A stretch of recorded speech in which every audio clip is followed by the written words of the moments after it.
என் அன்பு சகோதர சகோதரிகளே, இரட்சகர் மீட்பெருமாம் இயேசு கிறிஸ்துவின் நாமத்தில் உங்களை அன்போடு கூட வாழ்த்துகின்றேன். சுகமாயிருக்கிறீர்களா? ஆண்டவர் உங்கள் வாழ்க்கையில எல்லாவற்றையும் திருப்புகிற காலம் இது. நிச்சயமாய் திருப்புவார். நம்பிக்கை இழந்து போய் இருக்கிற நிலைமையில் தேவன் திடீரென்று கிரியை செய்வார். அந்த கிரியை உங்கள் வாழ்க்கையின் எல்லாவற்றையும் திருப்பிக் கொள்வதற்கு ஏதுவாய் இருக்கும். ஆபிரகாம் ஆண்டவரை பின்பற்றின ஒரு பக்தன். அவருக்கு எத்தனையோ காரியங்களை ஆண்டவர் வாக்கு பண்ணினார். அப்படி வாக்கு பண்ணும் பொழுது மனதை உடைக்கிற ஒரு காரியத்தையும் ஆண்டவர் வாக்கு பண்ணினார். அதை கேட்டவுடன் ஆபிரகாமுக்கு அதிர்ச்சியா இருந்திருக்கும். ஒரு வசனத்தை வாசிக்க விரும்புகிறேன். ஆதியாகமத்தின் புத்தகம் 15ஆம் அதிகாரம் 12-13 வசனங்கள். சூரியன் அஸ்தமிக்கும் போது ஆபிரகாமுக்கு அயர்ந்த நித்திரை வந்தது, திகிலும் காரிருளும் அவனை மூடிக்கொண்டது. அப்பொழுது அவர் ஆபிரகாமை நோக்கி, உன் சந்ததியார் தங்களுடையதல்லாத அந்நிய தேசத்திலே பரதேசிகளாய் இருந்து அத்தேசத்தாரை சேவிப்பார்கள் என்றும் அவர்களால் 400 வருஷம் உபத்திரவப்படுவார்கள் என்றும் நீ நிச்சயமாய் அறிய கடவாய். ஆபிரகாம் பலி செலுத்தின பொழுது அவருக்கு அயர்ந்த நித்திரை வந்து அந்த நித்திரையிலே ஆண்டவர் ஒரு தரிசனத்தை கொண்டு பேசுகிறார். உன் சந்ததியார் அந்நிய தேசத்திலே 400 வருடம் அடிமைகளாயிருப்பார்கள், பரதேசியை போல சஞ்சரிப்பார்கள் என்று நிச்சயமாய் அறிய கடவாய். இதை கேட்டவுடன் எப்படி இருந்திருக்கும்? ஐயோ, என் சந்ததி அடிமையாயிருக்குமா? என் சந்ததி பரதேசியா இருக்குமா? ஆண்டவரே, இது எப்படி 400 வருடமா? மிகப்பெரிய காலம் அல்லவா? இது மாறுமா என்று ஆபிரகாமின் உள்ளத்தில் கேள்வி. ஆண்டவர் ஒரு நீண்ட அடிமைத்தனத்தை தான் அங்கே சொல்லுகிறார்.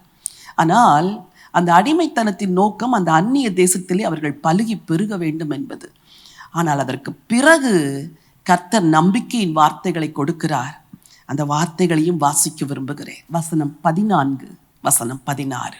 இவர்கள் சேவிக்கும் ஜாதிகளை நான் நியாயம் தீர்ப்பேன், பின்பு மிகுந்த பொருள்களுடனே புறப்பட்டு வருவார்கள். வசனம் 16. 4ஆம் தலைமுறையிலே அவர்கள் இவ்விடத்துக்கு திரும்ப வருவார்கள். ஆண்டவருடைய வார்த்தை பாருங்கள். 400 வருடம் அடிமைகளாயிருப்பார்கள், அந்நிய தேசத்தில் அடிமைகளாயிருப்பார்கள். 4ஆம் தலைமுறையிலே அவர்கள் இவ்விடத்திற்கு திரும்ப வருவார்கள், மிகுந்த பொன்னோடும் வெள்ளியோடும் வருவார்கள் என்று ஆண்டவர் வாக்கு பண்ணுகிறார். என் அன்புக்குரியவர்களை, 4 தலைமுறை அடிமைப்பட்டு கிடந்தது. ஆனால் 4ஆம் தலைமுறையிலே ஆண்டவர் திரும்பி வரும்படி செய்தார். உங்கள் சந்ததி அடிமைத்தனத்திலும் சிறையிருப்பிலும் சிறுமையிலும் இருக்கலாம். ஆனால் ஆண்டவர் வாக்கு பண்ணினபடியே 4ஆம் தலைமுறையிலே திரும்ப வந்தது போல உங்களுக்கும் ஒரு சிறை மீட்பு உண்டு. உங்கள் சந்ததியார் திரும்ப வருவார்கள், ஆண்டவரை அறிவார்கள், விடுதலையோடு வாழுவார்கள். நீங்கள் சகலவற்றையும் திருப்பிக் கொள்வீர்கள். நல்ல ஆண்டவரே, நன்றியோடு உம்மை ஸ்தோத்திரிக்கிறேன். 4ஆம் தலைமுறையில் திரும்ப வருவார்கள் என்று வாக்கு கொடுத்தீரே, அந்த ஜீவனுள்ள வார்த்தைகளுக்காக நன்றி.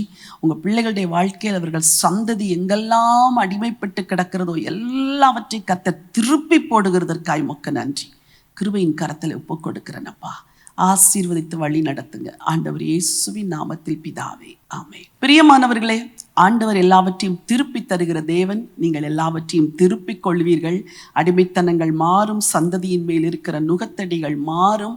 கர்த்தருடைய வாக்கின்படியே நீங்கள் எல்லாவற்றையும் திருப்பிக் கொள்வீர்கள். இந்த நினைவோடு இந்த நாளை துவங்குங்கள். இந்த நாள் ஒரு வெற்றியின் நாள். பிரியமானவர்களே, ஆண்டவருடைய கிருபையினாலே கர்த்தர் நமக்கு கொடுத்த தரிசனத்தின்படி நம்முடைய கட்டுமான பணிகள் துரிதமாய் நடந்து கொண்டு வருகிறது. உங்களிலும் ஒரு சிலர் இந்த கட்டுமான பணியை தாங்குவதற்கு முன்வந்தீர்கள். அதற்கு ஏற்ற பலனை கர்த்தர் நிச்சயமாய் உங்கள் வாழ்க்கையிலே தருவார். இந்த மாதமும் அடுத்த மாதமும் நாங்கள் வேகமாய் வேலை செய்து கொண்டிருக்கிறோம். அதை சீக்கிரத்தில் முடித்து பிரதிஷ்டை பண்ண வாஞ்சையோடு முயற்சித்து கொண்டிருக்கிறோம். நீங்கள் கொடுத்த அந்த சிறிய பெரிய காணிக்கைகள் நிச்சயமாய் பரலோகத்தில் நினைவு கூறப்பட்டு தேவன் உங்களுக்கு அதற்கு ஏற்ற பலனை உங்கள் வாழ்க்கையிலே நிச்சயமாய் தருவார். உங்களுக்காக ஒவ்வொரு நாளும் நாங்கள் ஜெபிக்கிறோம். நீங்கள் இந்த ஊழியத்தில் எங்களோடு கூட பங்காளர்களாக இருக்கிறதற்காக உங்களுக்கு மனமார்ந்த நன்றியை நாங்கள் தெரிவித்துக் கொள்கிறோம். தொடர்ந்து இந்த பணி முடியும் வரை உங்கள் ஜெபங்கள் எங்களுக்கு தேவையா இருக்கிறது. இந்த தடைகளெல்லாம் நீங்கும்படி ஜெபித்துக் கொள்ளுங்கள். தேவைகள் சந்திக்கப்படும்படி ஜெபித்துக் கொள்ளுங்கள். உங்கள் உள்ளத்திலே ஆண்டவர் பேசுவார் என்றால் குடும்பமாகவோ தனி நபராகவோ வாலிப பிள்ளைகள் நீங்கள் கூட இந்த மிஷனரி பணிக்கு நீங்கள் முன் வரலாம். உதாரத்துவமாய் தாங்குவதற்கு கர்த்தர் உங்களோடு கூட பேசினால் நீங்கள் எங்களோடு கூட தொடர்பு கொள்ளுங்கள்.